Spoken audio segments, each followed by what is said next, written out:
Risky reporters TV. हमारे पास जो अधिकार है प्रार्थना पत्र लिख के अधिकारी को अवगत कराना। अब आगे का काम अधिकारी का होता है। कितने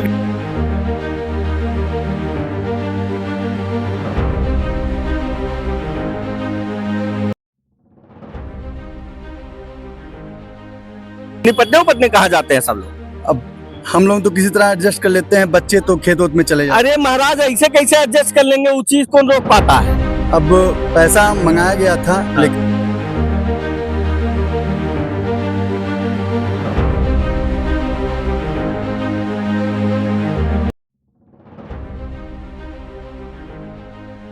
धरती है इसी कमरे में अच्छा, यही में बच्चा भी पढ़ता है, इसी में रसोई भी है, सब कुछ है। यही कमरा बच्चों के पढ़ने वाला भी है।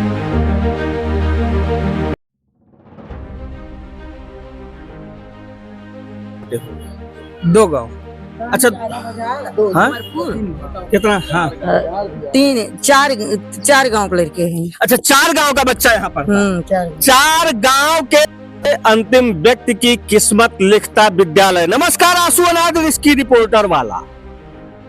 एक कैमरा घुमाइए तो प्राथमिक विद्यालय चकचई, विधानसभा क्षेत्र नहीं, विकास खंड क्षेत्र गौर, जनपद बस्ती, यानी गौर ब्लॉक में स्थित चकचई प्राथमिक विद्यालय।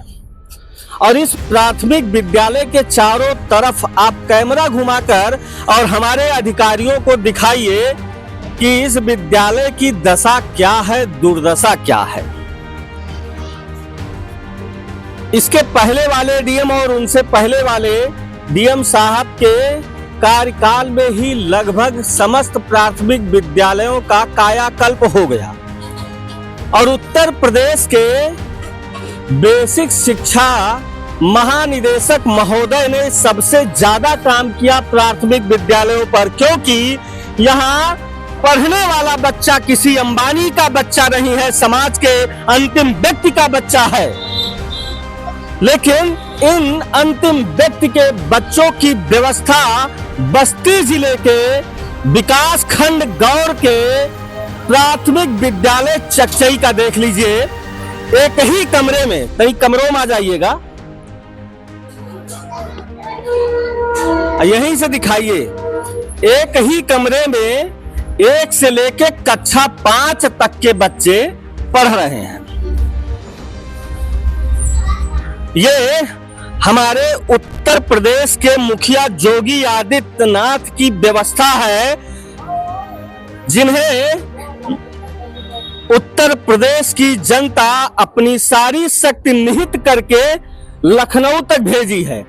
यह भी विद्यालय है, यह विद्यालय है जो शिक्षा के लिए नहीं, जिंदगी लेने के लिए खड़ा हुआ है। देख लीजिएगा।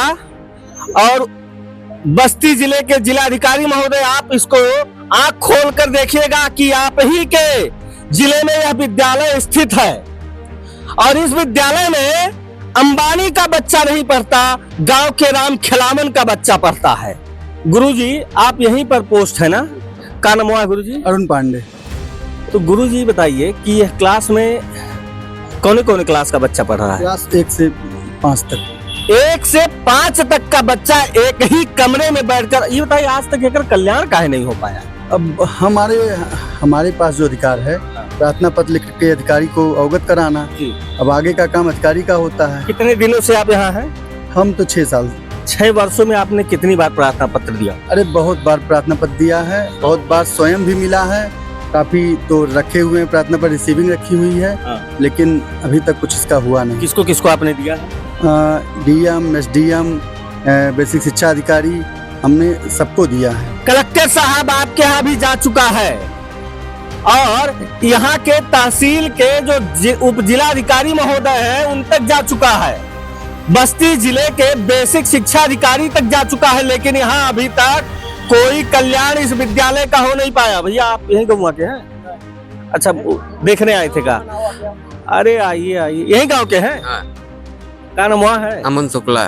तो अमन भाई, आप जब इस गांव के हैं तो इस विद्यालय में बचपन में पढ़े थे कि नहीं? बचपन में तो पढ़े थे। हाँ। ऐसे रहा है? नहीं, पहले उधर था वो जो है, उधर बना था वो दिखा दीजिए पहले जो है उधर, हाँ। और अब जो है वो भी टूट गया है। बाबू बाबूजी कहाँ पढ़े थे? यहीं पढ़े थे, बाबा भी हमारे यहीं पढ़े थे। लगभग कितना पुराना ये विद्यालय होगा? कम से कम 80 साल पुराना तो होगा ही। 80 साल पुराना होगा भैया? हाँ 80 साल। गुरुजी आप बताइए, आप तो यहीं हैं लगभग। ये 100 साल से ऊपर हो गया विद्यालय। सैकड़ों वर्षों से ऊपर इस विद्यालय को हो गया, और इसी गांव का कितना बाबा दादा लोग पढ़ के कलेक्टर, डिप्टी कलेक्टर और तमाम जगहों पर चले गए, लेकिन इस विद्यालय का कल्याण नहीं हो पाया। इस विद्यालय में पढ़ने वाले लोगों का तो कल्याण हो गया, लेकिन कल्याण क्यों हो गया? क्योंकि जब ये विद्यालय बना, आप बता रहे हैं कि पहले विद्यालय इधर हुआ करता था, लेकिन जैसे जैसे जर्जर होता गया, बिल्डिंग गिरती गई, वैसे वैसे एक जगह पर ये देख लीजिए, यही अंतिम इसका बचा हुआ है। यानी अब की बार जब ये ढह जाएगा, ये गिर जाएगा, तो उसके बाद यहाँ के बच्चे, रसोई देख लीजिए, ये यहाँ की रसोई है, क्योंकि और कोई कमरा है नहीं, तो खुलेआम बच्चों का खाना बनाया जाता है यहाँ पर। और हमारे बस्ती जिले के अधिकारियों की निगाह इस विद्यालय पर नहीं जा रही है। अच्छा, आप रसोईया हैं? जी सर। तो ये सब कहाँ धरती है? इसी कमरे में। अच्छा, यहीं में बच्चा भी पढ़ता है, इसी में रसोई भी है? सब कुछ है। यही कमरा बच्चों के पढ़ने वाला भी है, और यही कमरा रसोई वाला भी है। यानी हाँ भैया, 2 आंगनबाड़ी केंद्र भी है यही। हाँ अच्छा, ये दो आंगनबाड़ी केंद्र जी। अरे कलेक्टर साहब, ध्यान धरिए, कितना भार इस एक बिल्डिंग पर लाद देंगे महाराज। एक बिल्डिंग पे इतनी जिम्मेदारी दिए हैं, आखिर ये कब तक इस भार को सह पाएगा? और अंतिम बचा हुआ है, इस खानदान का अंतिम चिराग यही है बिल्डिंग। अगर यह बिल्डिंग गिर गई तो यहाँ का बच्चा नहीं पढ़ पाएगा। ये भैया ही बताइएगा, ये ग्राम सभा में मतलब यहाँ कई गांव के लड़के आते होंगे? 2 गांव। अच्छा, हाँ कितना? हाँ 4 गांव के लड़के हैं। अच्छा, 4 गांव का बच्चा यहाँ पर?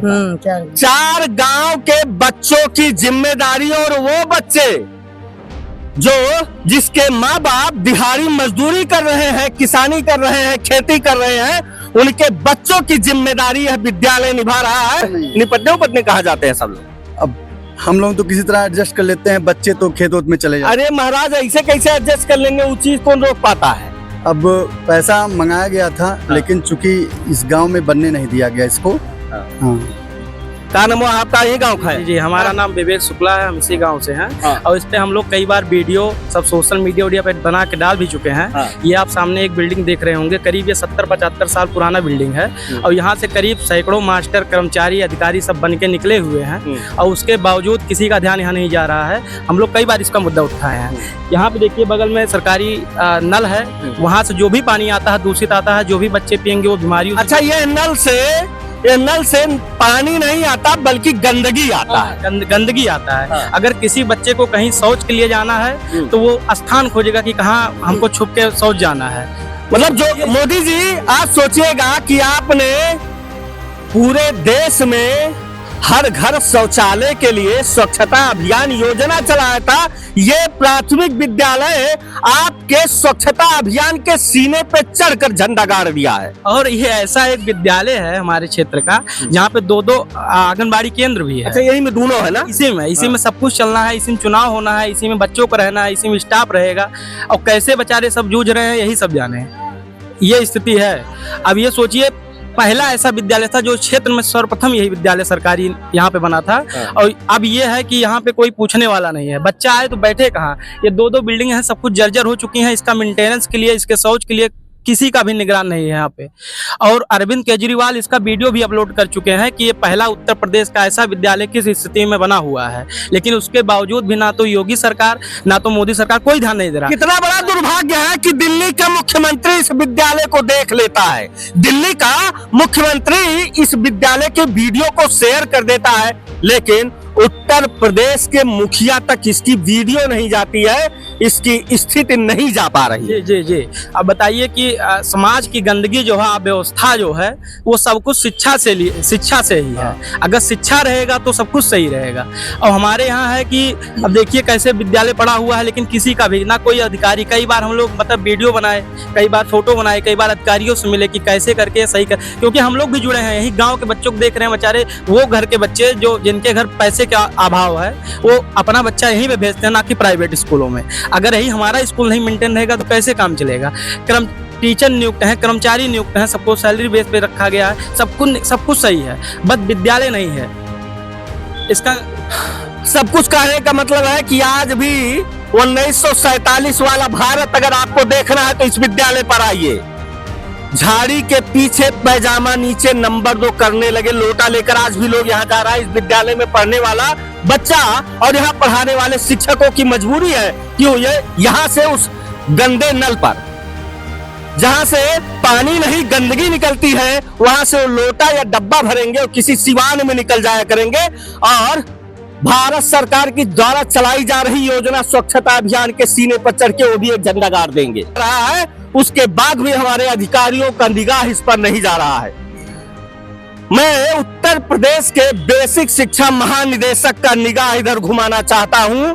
मैं उत्तर प्रदेश के मुखिया योगी आदित्यनाथ जी से निवेदन करना चाहता हूं कि ये लोग जब आपका चुनाव होता है तो सारा काम छोड़कर सबसे पहले अपनी शक्ति आप में निहित करने के लिए लाइन में जाकर सुबह 7 बजे से खड़े हो जाते हैं। कम से कम इनकी शक्तियों का दुरुपयोग ना हो तो मैं आपसे हाथ जोड़ूंगा जोगी जी, कम से कम कल्याण कर दीजिए इस ब्लॉक के ग्राम सभा चकचई के प्राथमिक विद्यालय का। कम से कम यहाँ राम खिलावन का बच्चा भी कलेक्टर बनने की सोच अपने अंदर पैदा कर सके। और भारत के मुखिया नरेंद्र दामोदर दास मोदी जी, आप जब मंच पर खड़े होते हैं तो आपके आंखों के सामने सबसे पीछे कंधे पर गमछा रखा हुआ आदमी होता है। दरअसल यहाँ पढ़ रहे बच्चे उसी गमछा वाले के हैं। आंख से आंसू आपको उस गर्मी में आता है, लेकिन इस विद्यालय को देखकर लोगों का कलेजा फट जाना चाहिए, आपके अधिकारियों का कलेजा फट जाना चाहिए, लेकिन नहीं फटेगा क्योंकि उनका बच्चा किसी प्राथमिक विद्यालय में नहीं, प्राइवेट विद्यालय में पढ़ रहा होता है जहां एसी लगी हुई होती है। यहाँ तो पंखा भी इन बच्चों को नसीब नहीं हो रहा है।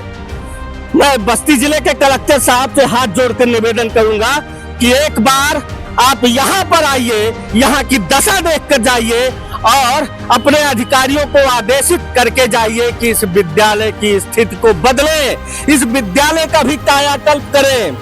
टाइल बाउंड्री छोड़ दीजिए, बिल्डिंग ही नहीं है। हर विद्यालयों में टाइल का आदेश आता है, बाउंड्री का आदेश आता है, यहाँ तो बिल्डिंग ही नहीं है। और मैं आज सभी से हाथ जोड़कर निवेदन करना चाहता हूँ कि समाज के अंतिम व्यक्ति के लिए आप इस वीडियो को इतना फैलाइए कि हमारे उत्तर प्रदेश के मुखिया और हमारे बस्ती जिले के मुखिया तक यह वीडियो पहुंचे। तो इसके लिए आप चैनल को लाइक शेयर सब्सक्राइब करना मत भूलिएगा। जय हिंद, जय राष्ट्र। हमें बस इतना ही, बने रहे रिस्की रिपोर्टर्स टीवी के साथ।